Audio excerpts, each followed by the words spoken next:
सबसे पहले आपको बराह रास्त पेशावर लिए चलेंगे। पीपल्स पार्टी का 54वां यौम तासीस और पीपल्स पार्टी ने पेशावर में आज जलसा मुनक्किद किया है। Chairman Peoples party Bilawal Bhutto Zardari भी इसमें खुद शरीक हो रहे हैं और अब से कुछ देर बाद खिताब भी करेंगे। दीगर कायदीन उससे पहले खिताब करेंगे। आप मनाज़िर देख सकते हैं जलसा गाह के, ये अब से कुछ देर पहले के मनाज़िर जब बिलावल भुट्टो जरदारी पिंडाल में पहुंचे, उनका इस्तकबाल किया गया। बिलावल भुट्टो जरदारी ने भी हाथ हिलाकर स्टेज से जो शुरका मौजूद हैं जलसे में, उनका खैर मकदम किया।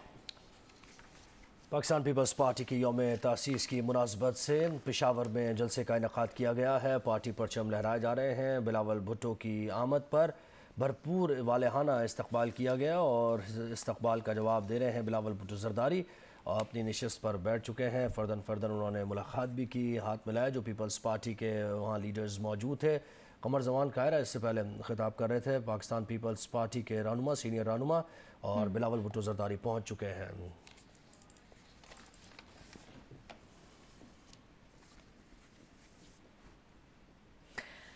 आगे बढ़ते हैं, आपको बताएं कि सुप्रीम कोर्ट ने कैंटोनमेंट अराजी पर कमर्शियल सरगर्मियों से मुतल्लिक सेक्रेटरी दिफा की रिपोर्ट गैर तसल्ली बख्श करार दे दी। चीफ जस्टिस ने रिमार्क्स दिए हैं कि फ़ौज मुल्क के दिफा के लिए है ना कि कारोबार करने के लिए। नुमाइंदा जियो न्यूज़ मरीम नवाज़ ने हमें ज्वाइन किया है। मरीम नवाज़, क्या डिटेल्स हैं आपके पास? जी बिल्कुल, आज सुप्रीम कोर्ट में कराची में कंटोनमेंट अराजी पर कमर्शियल सरगर्मियों के खिलाफ केस की समाअत हुई। सुप्रीम कोर्ट ने सेक्रेटरी दिफा की रिपोर्ट को गैर तसल्ली बख्श करार दिया।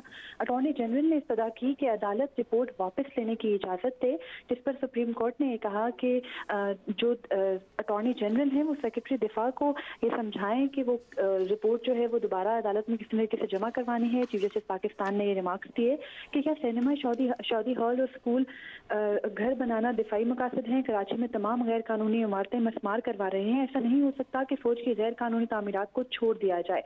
चीफ जस्टिस पाकिस्तान ने कहा कि फौज की गैर कानूनी तामीरात को छोड़ दिया तो बाकी को कैसे गिराएंगे? अटॉर्नी जनरल साहब, फौज को कानून कौन समझाएगा? इसके बाद अदालत ने ये भी रिमार्क सामने आए कि फैसल बेस पर स्कूल, शादी हॉल बने हुए हैं, कोई भी शादी का मेहमान बनकर रनवे पर भाग रहा होगा। कहा जा रहा है कि मसूर और कुरंगी एयर बेसिस बंद किए जा रहे हैं। एयर बेस बंद करके वहाँ कमर्शियल सरगर्मी शुरू करेंगे। चीफ जस्टिस पाकिस्तान ने कहा कि अगर कंटोनमेंट जमीन दिफाई मकासद पूरे होने पर हुकूमत अगर दिफाई मकासद पूरे हो जाएं कंटोनमेंट की जमीन पर तो उसको हुकूमत को वापस करना होता है और हुकूमत उनको जो उनके असल अहल होते हैं उनको वापस करती है। उसके बाद जस्टिस काजी अमीन ने कहा कि फौज को मामूली कारोबार के लिए अपने बड़े मकासद पर समझौता नहीं करना चाहिए। इदारे के तकद्दुस का ख्याल रखा जाना चाहिए। चीफ जस्टिस पाकिस्तान ने कहा कि आला फौजी अफसरान को घर देना दिफाई मकासद में नहीं आता। फौजी रियासत की ज़मीन पर कमर्शियल सरगर्मियाँ कैसे कर सकते हैं? रियासत की ज़मीन का इस्तेहसाल नहीं किया जा सकता। सिर्फ कराची का मसला नहीं, पूरे मुल्क का यही हाल है। समझ नहीं आता कि फ़ौज को कारोबारी सरगर्मियाँ करने की ज़रूरत क्या है। चीफ जस्टिस पाकिस्तान ने कहा कि रातों रात एक बहुत बड़ी इमारत तामीर कर दी जाती है। एक रिटायर्ड मेजर ने ग्लोबल मार्केट के लिए ज़मीन कैसे लीज पर दी? रिटायर्ड मेजर का क्या इख्तियार है कि दिफाई ज़मीन वो लीज पर दें? चीफ जस्टिस पाकिस्तान ने कहा कि ग्लोबल मार्केट से रोजाना करोड़ों रुपए कमाए जा रहे हैं। सिनेमा, शादी हॉल और घर बनाना अगर दिफाई सरगर्मियां हैं तो फिर दिफा असल में है क्या? चीफ जस्टिस पाकिस्तान ने कहा कि चंद लाख में फौजी अफसरान ने जमीन बेची और अब कराची में वो घर करोड़ों के हैं। जहां छोटी सी जगह देखते हैं वहां इश्तिहार लगा देते हैं। इतनी बड़ी बड़ी दीवारें बनाने की वजह भी समझ नहीं आती। जस्टिस काजी अमीन ने कहा कि फौजी सरगर्मियों के लिए गैरिजन और रिहाइश के लिए कंटोनमेंट होते हैं। CST पहले फौज का था लेकिन अब वहाँ पर हर बंदे को इजाजत दे दी गई है। इसके बाद अदालत सेक्रेटरी दिफा से 4 हफ्ते में अमल दरामद रिपोर्ट तलब करते हुए समाअत मुलतवी कर दी। बहुत शुक्रिया मरीम नवाज। तफसीलात 354 अरब रुपए से जायद के कोरोना पैकेज का audit. Benazir income support programme में 25 अरब रुपए से जायद की बेज़ाब्तियाँ सामने आई हैं। रिपोर्ट के मुताबिक NDMA में 4 अरब 80 करोड़ रुपए की बेज़ाब्तियों की निशानदही हुई है। इसी तरह से ऑडिटर जनरल की रिपोर्ट में कोरोना के दौरान खरीदारियों में बेज़ाब्तियाँ सामने आई। नुमाइंदा जियो न्यूज़ अशरफ मलखम ने ज्वाइन किया है। अशरफ मलखम, डिटेल्स क्या है?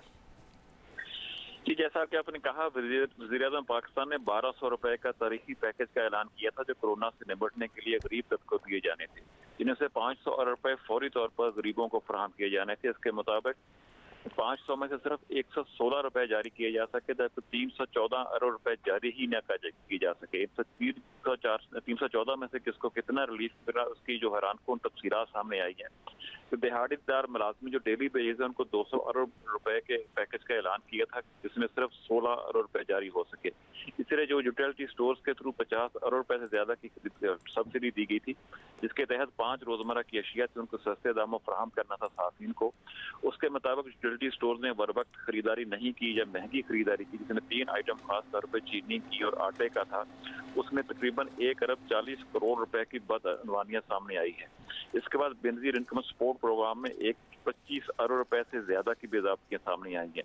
NDMA जिसका खास तौर पे काम था कि क्राइसिस के हालात में मुस्तहक अफराद को अदायगियां करनी या उनकी मदद करनी, इनके अखराजात में 4 अरब 80 करोड़ रुपए की बेज़ाब्तियों की निशानदेही की गई है ऑडिटर जनरल ऑफ पाकिस्तान की तरफ से।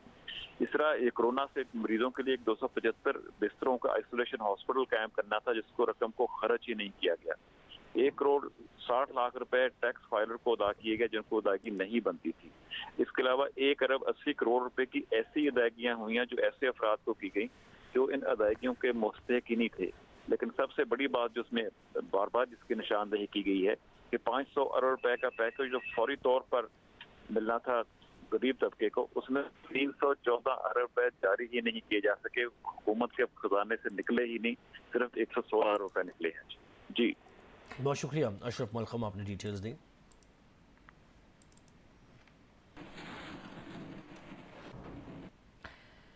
रियासत मदीना के दावेदार बिला ताखीर कोरोना फंड के 40 अरब रुपए का हिसाब दें। सेनेटर इरफान सिद्दीकी ने बयान जारी किया है। वो कहते हैं कोरोना फंड में 40 अरब रुपए की करप्शन का स्कैंडल सेनेट में उठाया जाएगा। हुकूमत मुनज़्ज़म झूठ बोलकर अवाम को गुमराह करती रही। 6 माह तक बदउनवानी की इस शर्मनाक कहानी को अवाम से छुपाया गया।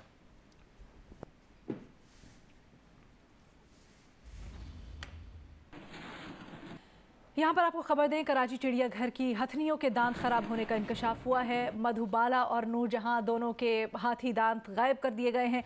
ये मामला है क्या, अपनी नुमाइंदा कशमाला नजीब से जानते हैं। कशमाला, कहिएगा क्या मामला है, कहाँ गए इन हाथियों के दांत, इंतजामिया का क्या कहना है? जी बिल्कुल, हाथियों के दांत गायब हो गए हैं। जब हमने इंतजामिया से बात की तो उन्होंने बात का सही जवाब नहीं दिया। उन डायरेक्टर साहब जो भी नए डायरेक्टर हैं मंसूर काजी साहब, उनसे जो हमने बात की तो उन्होंने कहा कि पुराने जो साबिक डायरेक्टर हैं उनके टाइम पीरियड में ये हुआ है, जिसका उन्हें इल्म नहीं है। अभी वो आगे की बात करते हैं मजीद क्या स्टेप्स लेने चाहिए इनकी हेल्थ के बारे में, इन दोनों हथनियों के बारे में। मधुबाला और नूरजहां नाम है इन दोनों हथनियों का, और दोनों के दांत गायब है। जबकि सफारी पार्क की हाथी थी, दोनों जो हथनियां हैं वो भी इन्हीं के साथ लाई गई थी, उनके दांत सलामत हैं।